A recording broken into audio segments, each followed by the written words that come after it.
Hello everyone! Today we will have a battle between working at home and working from the office as a part of DataFest 2020 career track. As you all may notice, there are a lot of people who switched to remote work recently due to COVID-19, and most of the people started to enjoy it. Maybe it's because they just switched, they don't know all the drawbacks. Maybe it's really the way to go and the future of the work. We will find out it today. We will discuss all the myths and all the drawbacks of working remotely. So as I tried to gather feedback about remote work, I understood that a lot of people complained about their kids. That is why I decided to not to talk about remote work only by myself, but to invite two beautiful speakers. So in the left corner today we have Tatiana. She's a PhD in physics. She's the mother of two beautiful children. Also, she's a senior ML engineer and an artist. She worked remotely for more than 5 years, visited a lot of countries, and so on.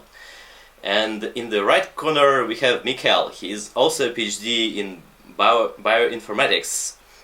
He worked in the office more than 10 years. He's also a father of a grade 4-year-old and a global head of data science. And your humble servant. I have only 2 master's degree, don't even understand how they allowed me to moderate here. I have a lot of experience in remote work, visited a lot of countries, and I don't have kids, which is crucial here. So there are a lot of myths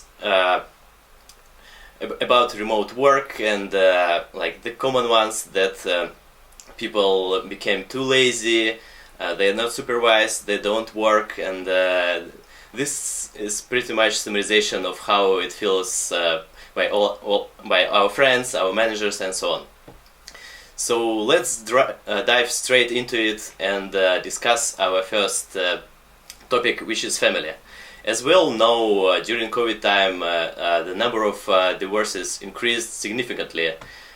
People just couldn't tolerate each other during 24 hours at home. We also looked at like famous video with a TV anchor who was trying to give an interview, and then the kids interrupted it, and we could all understand how it would be annoying to spend the entire day with small kids trying to work. So first I would like to ask Tanya, how do you cope with your family, with your husband, and with your kids? Yeah, it's quite a challenge. I have 2 children. One is 5 years old and one is just 1. So I pretty much started a lot on maternity leave while changing my career. And then I got a job in a hospital full-time. But the childcare in Ireland has been closed since March due to the COVID. So actually, there is no problem with children at home. There is a problem with the absence of childcare for children. If you work from home, but you can have a nanny, or if you have a crash or school, it's not an issue at all. My husband has been working from home for 5 years. We had our son would go to crash, I would study, no problem. The problems began when they actually closed all the schools and crash facilities, and all the nannies were actually going to the doctors because the doctors need childcare more than ordinary people. Then all the parents started to be in trouble, and we actually managed to work with my husband in shifts. So he works 9 to 5. At 5, when he stops working, I go to work and I work till midnight. And unfortunately, often I don't have enough time during week to do my hours, so I work also on Saturdays and Sundays. So during the summertime, when they close the childcare, I will be with children full time, then I will work, and then I will work on weekends. So it's really like non-stop work in this regard, and it was quite challenging. Now they opened childcare, and oh, thanks God, and it's no problem at all. So if you can afford childcare at home as a nanny when you travel, or if you can have a crash nearby and work from home. So I get it. Money solves every problem. So what about you, Mikhail? How did you enjoy spending the time at home with your son?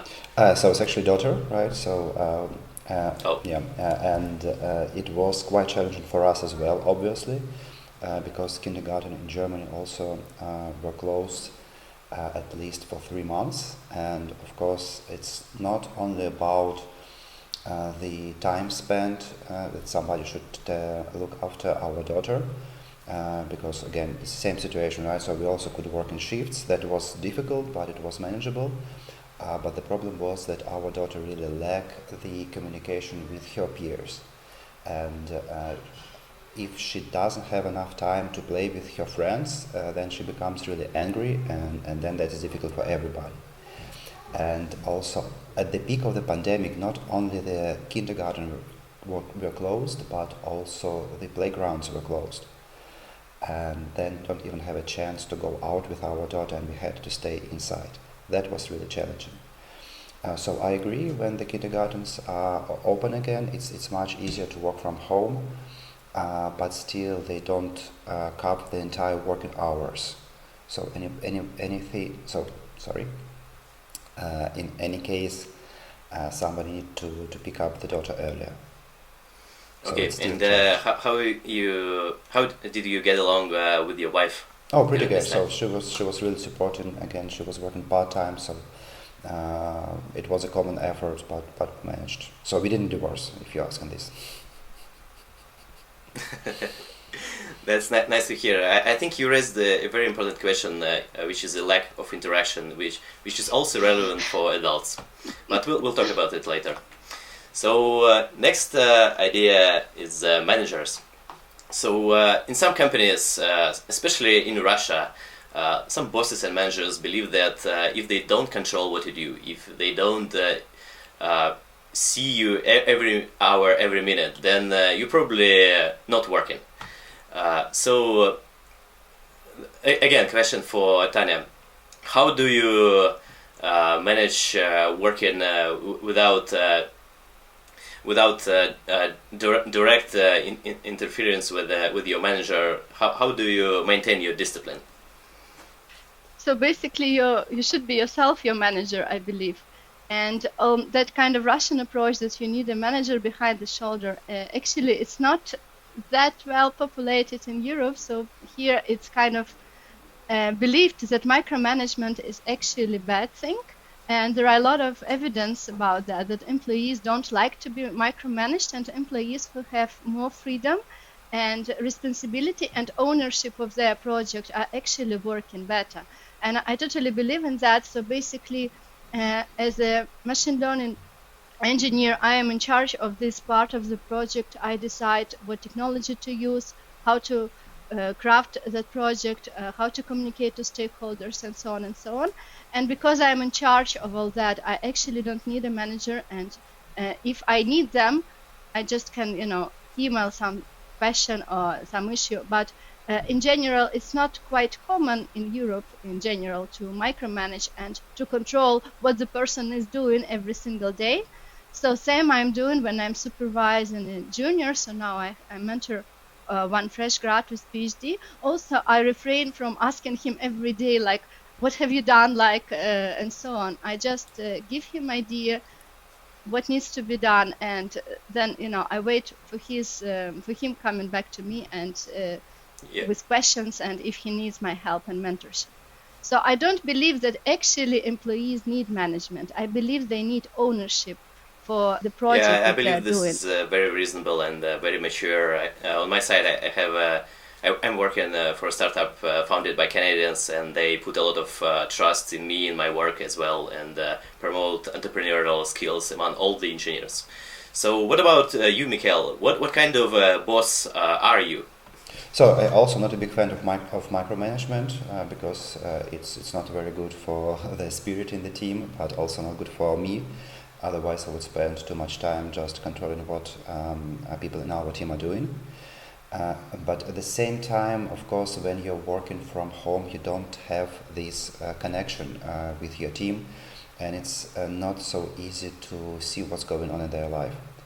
And that sometimes can be a problem because people don't tend to talk about problems very openly. Of course, it's culture dependent. So I have people in my team who are working from Spain. Of course, Spanish people are always glad to talk about challenges, their problems, or their achievements.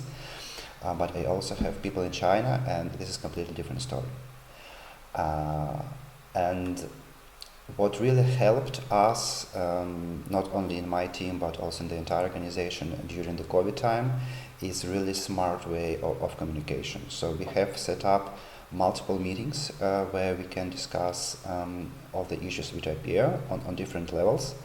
Of course, instead of bi-weekly one-on-ones, now we're having shorter but weekly one-on-ones. So every week I can speak to each team member and discuss any issues. And I think actually this communication part in team during COVID even improved, because people are staying at home and they need somebody to talk to, and then they talk to their manager.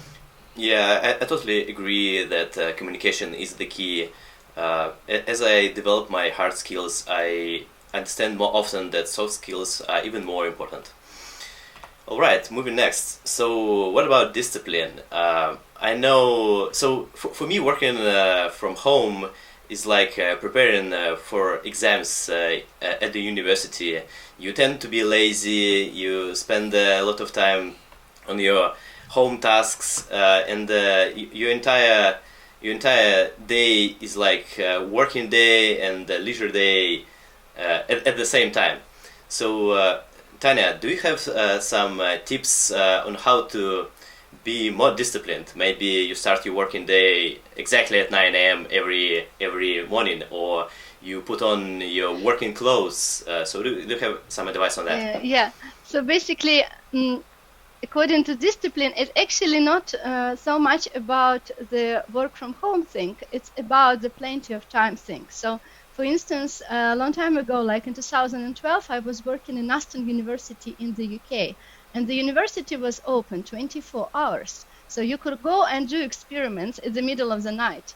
So as I am like a night person, I would postpone all those experiments till evening, and then after dinner I can come at 9 and at 12 and work at 2. And it wasn't very productive, unsurprisingly, because then I would have crappy sleep. And in general, I know that I have plenty of time to do those experiments, so I would actually naturally kind of postpone it because there was so much flexibility in it. Then I had children, and the situation changed. I had to actually change my career and do all those studies only in those little bits of time when my child is sleeping, or in the evening when I have just few hours when everybody goes to sleep. So as soon as the child goes to sleep, I know I have 2 hours to work. Only those 2 hours, and that's it, no flexibility. Then you go and you work. So when everybody goes to sleep at 9, you go and you work those 3-4 hours, because you know that you have to be up early in the morning. So the children actually bring a lot of discipline in our lives. You cannot stay lazy in the bed till 10 as before, because they're gonna wake you up at 6 or 7. You cannot actually decide what time you will work when you have 2 little children and shift with your husband. You know that this time, okay, now it's your time, so you have to work now. And this is the best discipline, I think. When your time is very limited and you have to focus on this particular time, you have no choice to be disciplined, actually. But if you don't have kids who naturally discipline you, it's a nice idea to introduce habits during what hours exactly you work and repeat them every day, because that becomes your habit. And your brain is already kind of turning on during that time. It does not have to be 9 in the morning if you're not a morning person. It can be 12, but it should be consistent. And you should always remember that your lifetime is important. So all the times that you procrastinate, you actually waste it. So value your time, and when you dedicated that time to work on the project that you wanted. Yeah, I really liked your advice, especially because my wife and I started to think about having children. It's like this old joke: if you think that your life is really hard, then buy a ship, and after you selling it, you will understand that your life was actually okay. I guess it's a bit harder with kids, but anyway. So, Mikhail, tell us about how is it in Germany? Did you tend to stay late at work? In Germany, no way. You have to be back from work at 5. But first of all, I want to agree with Tanya that kids is a great way to improve your discipline and your time management skills, because you simply don't have enough time if you don't do it. And in general, about discipline, I don't think it's such a problem when we're speaking about data science professionals. For two reasons. First of all, if you're a data science professional, you're already disciplined enough to learn data science. It's not an easy thing to learn, and you definitely need some discipline for that. And second, of course, data science is an amazing field, and all around me is super motivated to work on data science projects. I don't think that some housework is actually better than working on a data science project. We don't have very strict hours when we working from home. We just try to maintain that everybody is available from 10 to 5.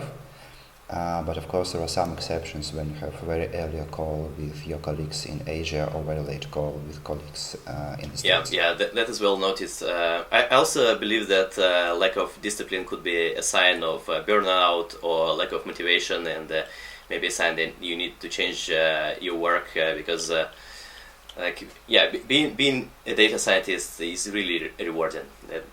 That's what I think. Okay, moving next. So I've as I earlier mentioned already, I started to notice that my entire day is devoted to work, and you just don't have a boundary between your work time and your time with family, your private time. So when you go to the office, it is naturally imposed by your time shifts. So. Tanya, do you think that it's okay while working remotely, or maybe kids also help in this with this problem? And how do you think about, like for example, working maybe for a startup and having a share? Is it okay to think about work all the time, even during weekends? Yeah. So basically, of course, time separation is important, and it's important not to think about work all the time. However, this problem has nothing to do with work from home or work from office. Trust me, I know a lot of people who have been working from office all their lifetimes, and they still keep working in their head during night and in evenings and during weekends. And it is not about working from home thing, it's about mindfulness thing. So basically, when you're mindful, your brain is where you are. So if you play with kids, your brain is playing with kids. If you are doing surfing, your brain is also doing a surfing. So if you have lack of mindfulness, you're always thinking of work or of other projects while you are surfing or working with kids or doing something else. So I think that the idea to discipline mindfulness is actually crucial to avoid a burnout and other problems in life. So it's important to separate you from work, your brain from work, when you actually don't work on a project. But it is not about work from home. It's about paying attention to your children when you play with your children, or to surfing, or to whatever activity you are doing. And yes, kids help with that because they actually switch your mind. It's hard to think about something else. When you play with them, they're demanding, they need your attention, they need your care, and it really helps to learn that switching your brain from work. I think it's important, otherwise you will burn out. Yeah, I really like that you mentioned mindfulness. As for me, I started to meditate half a year ago, and I started to see improvement in ability to focus. But still, my mind tends to wander between work and leisure time. So what about you, Mikhail? How do you cope with thinking about work after work hours? Yeah, I mean, I think in this day and age, this is inevitable. I also try to practice mindfulness, but being a manager and also working in the data science field, all the projects are so interesting. I just simply cannot switch these thoughts off. And it was much easier when I was working from the office, because as soon as your job is done, you get into your car, you turn on the music, you turn on podcasts, and then you're completely disconnected from the work. Right now, I don't have this ritual, because I cannot spend half an hour just sitting at home and listening to music. So it's a bit more difficult, and also the borders of working day have kind of blurred. So it's not actually working from home, it's living at work in the end. Because I wouldn't start my working day at 7 when I'm doing it from the office. But here it's quite easy. Okay, I have some idea, I wake up, I open my laptop, I write some emails. It's already 7 o'clock in the morning. And it's also much easier to stay late in the evening, because I don't have to commute, and okay, I can have a meeting at 7 p.m. Because otherwise I would be at the car at this moment when I was working from the office. If you see your coworker switching off his or her computer exactly at 6 p.m., do you feel offended, or do you feel some signs that he or she just doesn't care about the work? Oh, definitely not. So I don't believe in long working hours, and I also believe that people can manage themselves if they think that they have done the work they have planned for this day at 6 p.m. There is absolutely no problem with that. Again, so even if you switch off the computer, your brain still keeps working, so it's not a big difference. Okay, got it. So moving next, we all know how hard it could be to grow in terms of career, and we'll know that it involves a lot of direct communication, and that's what you can get from actually being in the office. So, Tanya, based on your experience, do you believe it is that important, or you can grow just as your skills grow, and the rest is not that important? I think that direct communication is important for career, but for maybe some types of the career. For instance, handling crucial conversations much harder face-to-face than just writing an email. And there are a lot of situations in life when you need to have quite a crucial conversation or conflict resolution and so on. So basically, to train your soft skills as a high manager, it's important to have face-to-face interaction, because it can be different from online. But you can be managing startups even online all the time, like H2O, for example, and then maybe learning those soft skills of face-to-face interaction might not be that important. Or you can grow your career as an expert. When you thoroughly grow your expertise, of course you improve your soft skills, but in a bit different domain, and then this is not so crucial. So I'd say that yes, it can be important to have face-to-face interaction for career growth, but that depends on what career you actually want. And for expert type of career, maybe it's not that. Yeah, I'm pleased that you mentioned H2O. It's a really nice company. So what about you, Mikhail? Could you imagine becoming a head of data science, working completely remotely and not going to the office? Yeah, so I was lucky to start this position and have interviewed for this position just 1 month before all the pandemic. And I think that would be really difficult to do this kind of interviews remotely. Though we did a couple of interviews already for data scientists and senior data scientist position remotely, and they went very well. For further advancement in the career, I really think face-to-face communication is essential. Because it's very difficult to estimate the interpersonal skill without face-to-face communication. It's very difficult to demonstrate also your leadership skill then you don't communicate directly, because of course we all live like in this area of Zoom or Teams meeting, but you are not completely yourself when you're using Teams or when you're using Zoom, because there are a lot of non-verbal information which can be also demonstrated, the way how you move or how you your posture, so on and so forth, right? So it's all very important parameters which are completely invisible when you are using only online meetings. And I think this is the biggest issue with the career advancement when we're talking about remote work. You are not visible for the higher management. For them, you are just a moving image in the Teams chat. That's it, and that's very difficult. I know. So I know it's probably a prejudice. I know it might change if we continue to work more from home.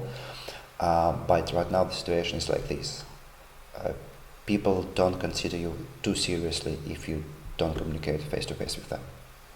Yeah, thank you very much for sharing this point. I think people who now enjoy working remotely should keep in mind these limitations of their career opportunities. Okay, moving next. This topic is actually very similar to what we discussed. So not only you could advance to your career while talking to people directly in the office, but you can also hear some rumors and some private information. I know people who started to smoke just to have smoke breaks with a limited number of people, because it is believed that all the most important behind the scene information is there during the smoke break. So Tanya, how do you feel about not gossiping during your work from home, or maybe you do gossip? Yeah, so about smoking, it was actually Jennifer Aniston in France when she started smoking to catch up with her team as well in that famous movie. So there is a saying of Eleanor Roosevelt who said that great people discuss ideas, average people discuss events, small people discuss other people. So when I remember time in the office long time ago, it was actually more gossips and discussing other people. And I don't think it was actually bringing a lot of value in my life, so I don't miss it anyhow. So what about ideas and discussing ideas? They always find a way into my email. So if the person has some great idea, it will be sent by email. But if the person wants to discuss somebody else, and usually in a negative manner, that usually will not find a way to my email, and I'm quite happy about that. But again, I like growing my career more like an expert, so not trying to make any politics and stay away from all this politics altogether. So for me, it works great. But maybe for somebody who wants to grow more using politics and so on, maybe it can be useful. Okay, thank you. So, Mikhail, how is it on the manager's side?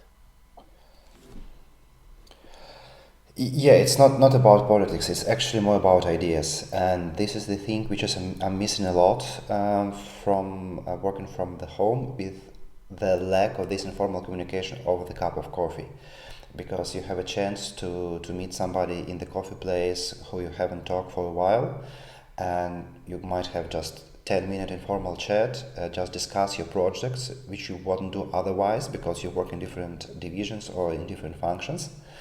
But you can discover, for example, very interesting projects which you weren't aware of.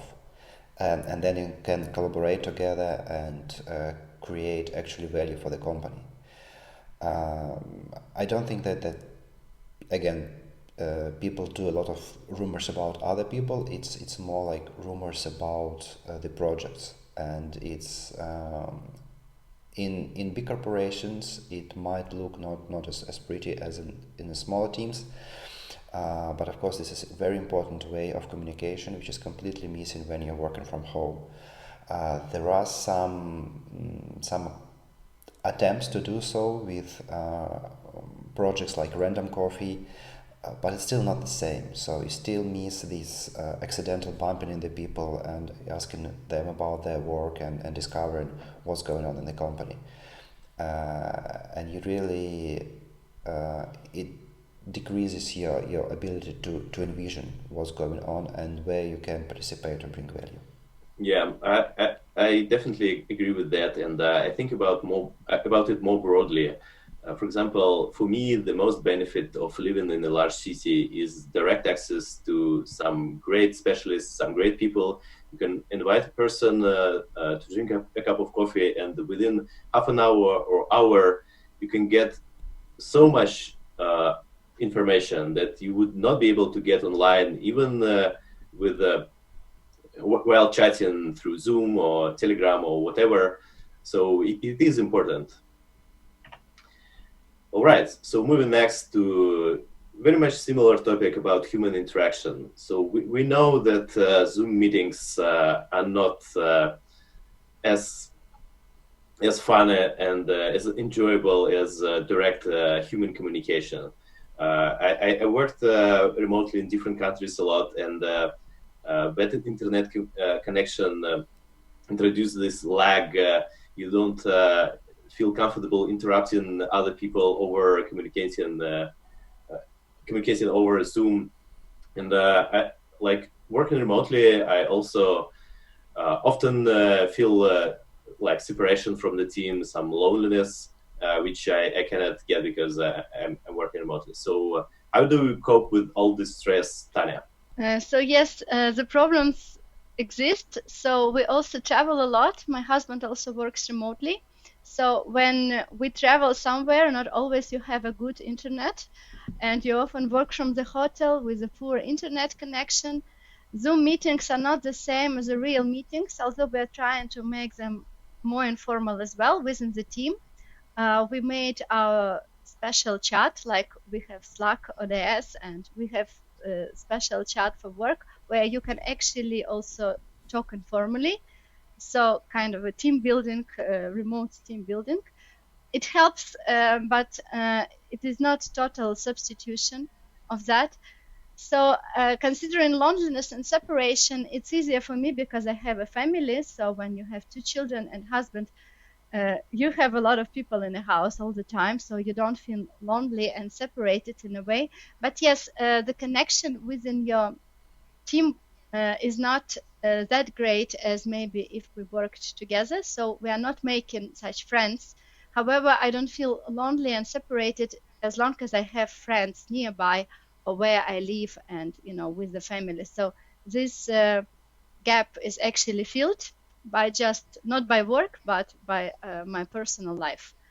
So yes, there is a problem with that, but it is possible to adjust yourself and to create the informal chats and informal team buildings online. So that's what we are doing because it's also good for the project. Yeah, thank you for sharing this. As we talk, I started to understand that kids solve a lot of problems, but, but probably they create even more. I just you just don't mention it. So, Mikhail, you've talked a lot about online meetings as well already, and do you believe that modern technologies like conference rooms in the office with high internet speed and high quality images can somehow eliminate this issue? Not at all. Of course, that helps a lot if you have good connection, but it's not very easy to have this team spirit if you don't see each other. And we are also trying to build more informal connections within the team. So, for example, we don't start our team meetings from some work stuff. We start with a discussion: how was your week? Did you travel somewhere? Or like, what was the highlight of your week outside of your work? And that really helps a lot because then people start discussing like, okay, for the weekend we traveled there and there, and then people start to ask, what should you recommend to visit? And it's really helping because even during the work meeting, discuss non-work stuff, really great for team building.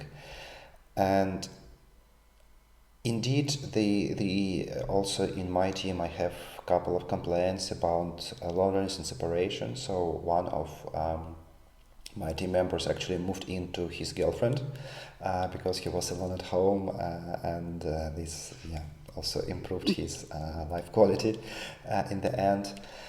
And as for the internet connection, I really feel it's getting much better, and all this work from home movement in 2020 also will improve this. So I know in many places in Germany they're building new lines for the internet. So in a couple of years, that shouldn't be a problem. Yeah, from what we just discussed, I think there is still room for more startups like Special Chat, Discord, and so on, because the problem is still there. Maybe some, I don't know, 3D holograms will help. All right, moving to my favorite topic, working without pants and other stuff. So, this is just a funny picture. The theme of the slide is a bit different.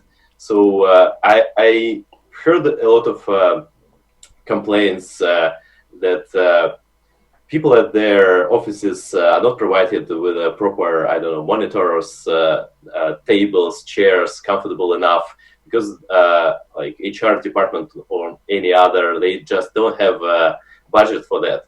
And then they switch to working from home.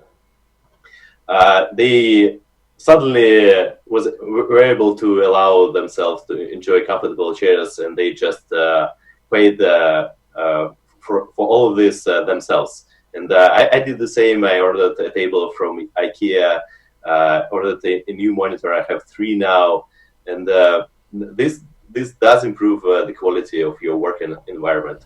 So, Tanya, would you like to share how's your working place organized? Yeah, I can actually show, maybe. Should I?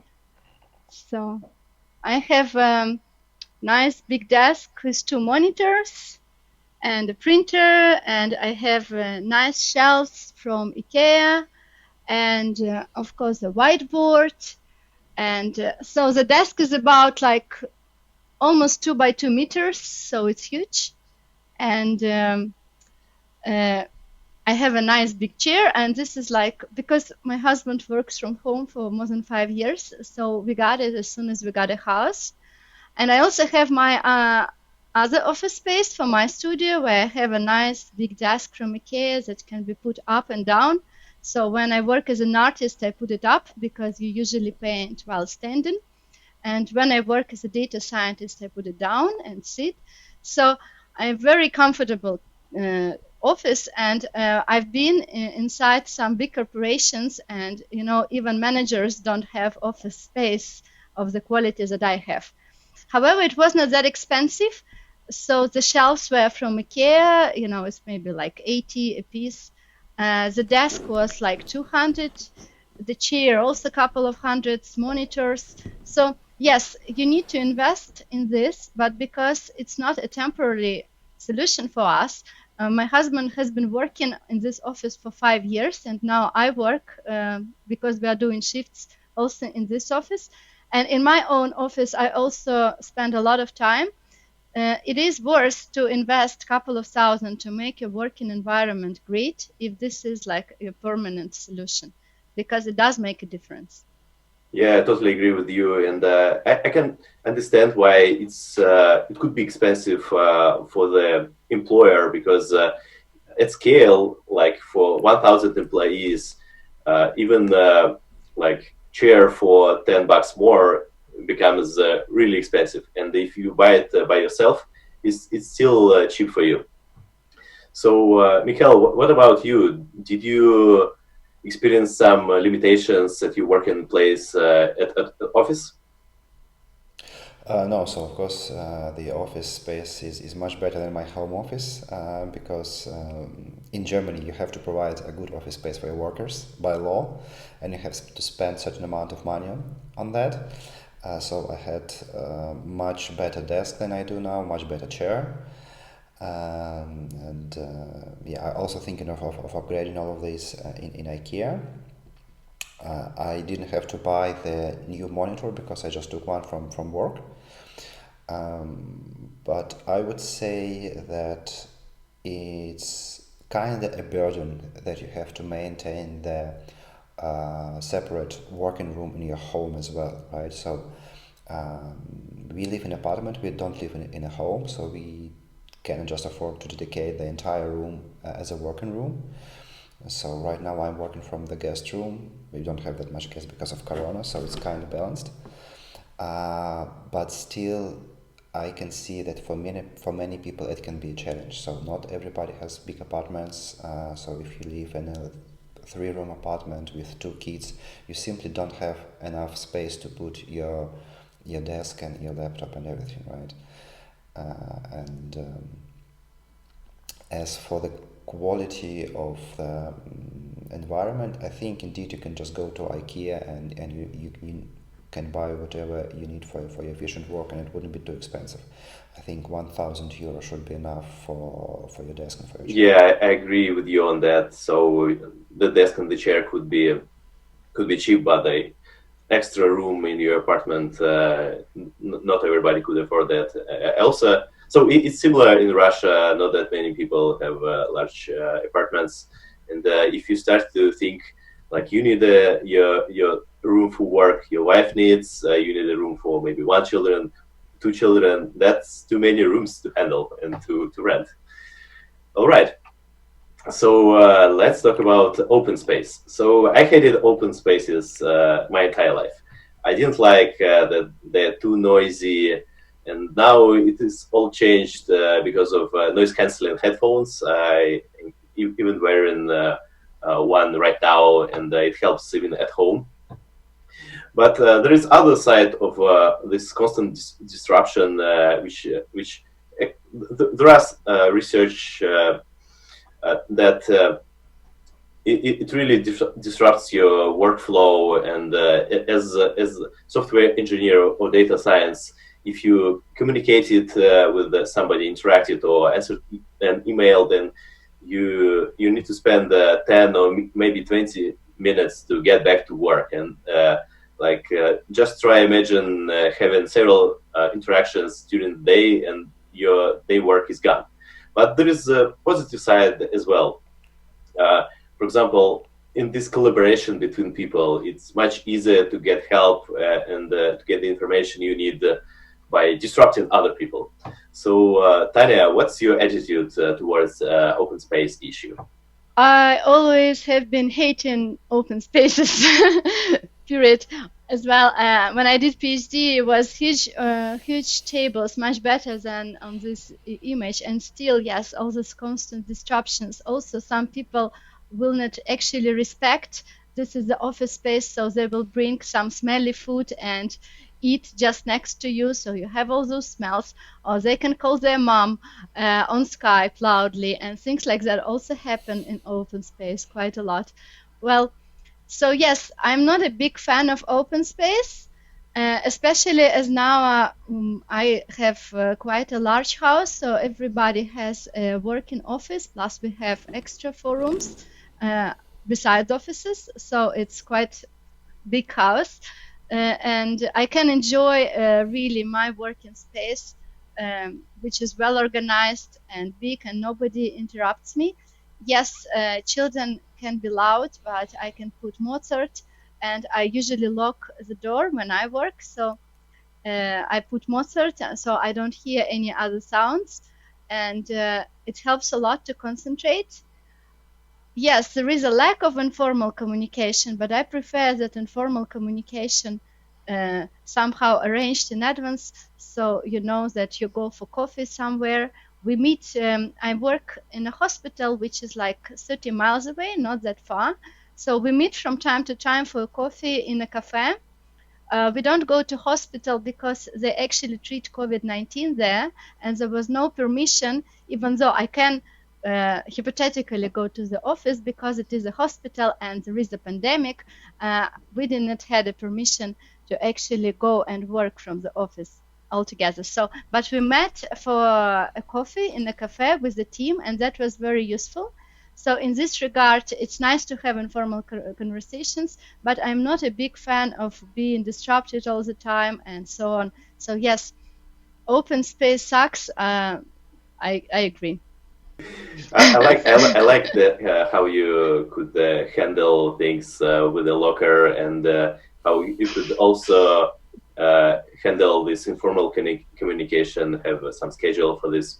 So, Mikhail, what about your company? Do managers have separate rooms for them, or you all work in the open space like Facebook? No, we all do work in the open space. So even the higher managers. I mean, it used to be like this until Corona. I don't know. Maybe it will change.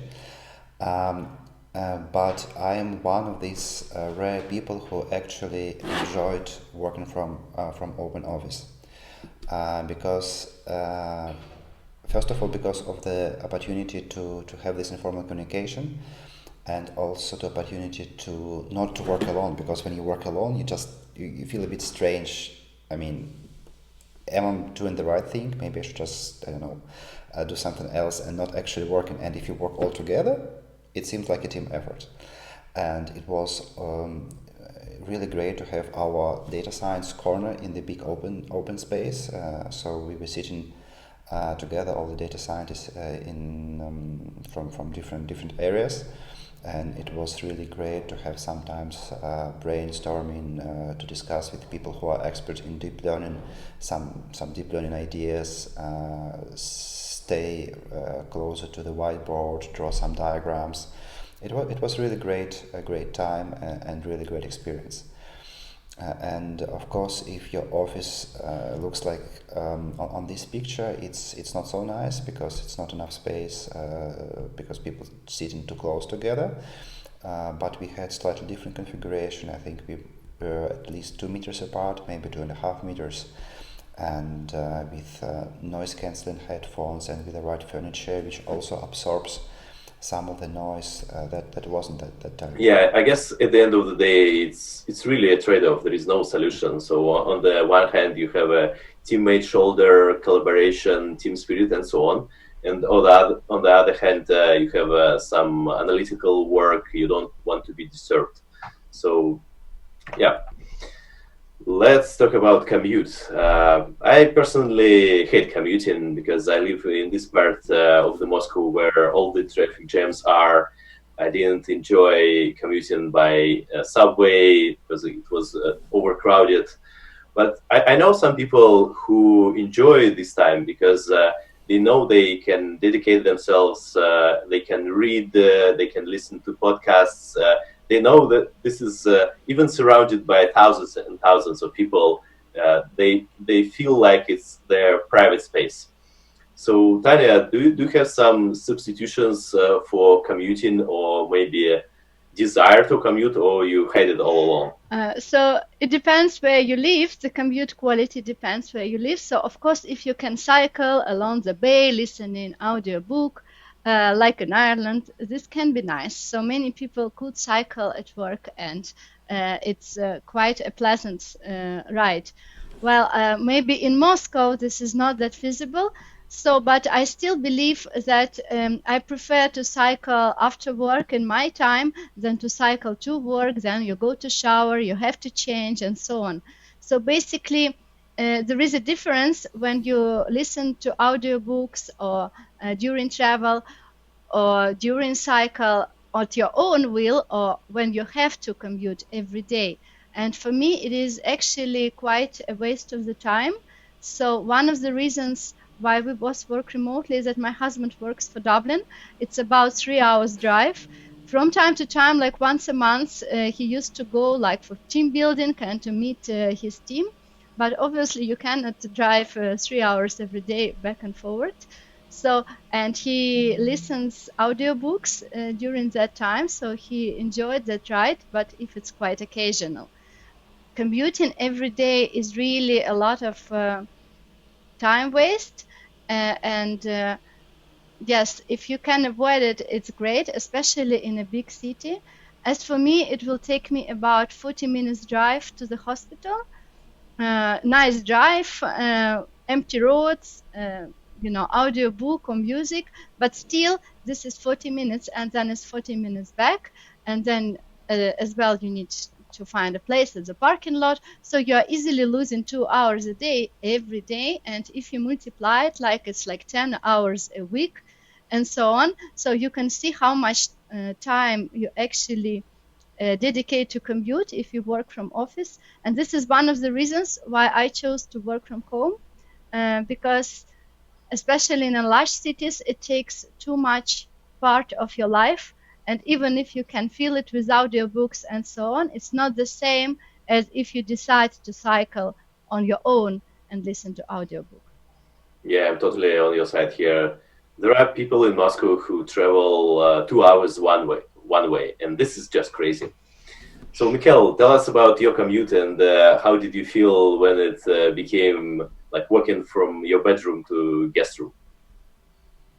Yeah, so of course the quality of life improved, right? I'm also not a big fan of commute, and of course you can spend this hour a day in any other way, right? So it gives you freedom. But I still miss some aspects of the commute. So like it's not the first time when I switched from subway to the personal car. I started to reading far less, and now when I don't have to commute at all, I start to listen to podcasts far less. And there are a lot of instant podcasts which I want to listen, right, especially in the area of data science. And there is also was one very important role which I already mentioned for the commute in my life. It was this bridge between personal life and work life, because you can spend this half an hour in a car, going to work, thinking about what kind of projects you need to do today, planning your day, thinking about more global stuff. And when you're going back home, it's the same thing, right? So you can disconnect from work, you can switch your mind to think about other things, you can switch, like, I don't know, what to cook today, or like where to go on the weekend with your children. And this time also was only my time, right? So because at home you have family, at work you have colleagues, in the car this half an hour you're completely alone, and also you can think about what you want. And finally, as I live in Germany, we have great roads and we have autobahns without speed limits. It's also kind of satisfying to go to work with 200 kilometers per hour. That's something that as well. Yeah, please stop. We're already jealous about the quality of life in Germany. Yeah, I like this idea that the commute time is a buffer zone between your private life and your work life, which when you work from home, you're missing. And also that you mentioned that now you have less time to read, less time to read podcasts, because like it's an assumption that, okay, I'll have 1 or 2 extra hours per day and I will devote it to reading. But it was it's again about discipline. So you knew you had this time and you cannot get away without commuting to your work, and then you actively decided to spend it on reading or listening podcasts. And now you have your free time, and you sometimes feel it with your work, sometimes you feel it with other things, and I can totally relate to that. So last but not the least, let's talk about job opportunities. So now during COVID time, remote work allows you to choose between all the employers around the world, and also companies who were strict on remote work, they now can enjoy benefits of employing people from all over the world. But there is a downside, I believe, that now the competition is more strict. We know that people from IT sphere, for example, in Russia, you have like a couple of employers like Yandex and others, and now you suddenly can work everywhere. So, Tanya, what do you think? Like this freedom of job opportunities, is it a good thing or a bad thing? Personally, for me, it's a great thing, and this is the only plus the pandemic had brought into my life, because I live in a little village in Ireland. I live near nice beaches. I can surf like 15 minutes to good waves in the northern hemisphere. I like surfing. Beautiful nature, beautiful cliffs, and obviously no jobs. So I was quite fortunate to actually get this job in a hospital, because they actually found me. But in general, I started to look around, and before the pandemic, it was quite a limited number of remote work opportunities. Everybody wanted you to move. And my family just wasn't ready to move to London or Berlin or those big hubs where there are a lot of vacancies. And now, as the pandemic has progressed, I see more and more remote vacancies. In fact, all the vacancies are now remote, and you can start remote. Some of them want you to come back to office after the pandemic, but some started to say, "Oh, maybe you just come like once a month." So I had like a talk to London startup, and it will be okay for them if I just fly like once a month or something like that. And there are more and more companies like that. So for me, having the global job opportunities is vital because I'm living in such a small place that otherwise is practically hard to grow your career. And I'm glad that companies are doing those remote works more and more. And indeed, the world is changing towards this direction. And hopefully, there will be more and more options like that in big companies as well. So this is great to me. Regarding the competition, I think that it shouldn't be considered as a minus, but better as a plus, because if you have a bigger competition, this also forces you to be a better specialist. So you can look at the competition as a challenge, because if there is no competition, you are not that motivated to grow your skills even more. So, but if the competition like a worldwide, you just have to be the best, but it is kind of possible. So I think this is a great thing. Yeah, I totally agree with you. So we can hope that the world and the labor force and all the companies will be more efficient due to competition. So Mikhail, back to you. So did your company started to enjoy the opportunities of hiring people all over the world, and maybe did you start to think about finding a new job? Not yet. I just started this one. And that's also the answer for the first question. Not yet. We are still tied to our offices officially, right? Or legally. I guess this is also the German thing, that you need to have some official work in place. And it's also not applicable for all the jobs. So in our world, in the data science world, in the big organization, data scientists not only people who write the code, but also people who talk a lot to stakeholders, to clarify the requirements, to shape the project, and to build it together with the stakeholders. So you still need to travel to the place where stakeholders sit, right? Which are also located globally.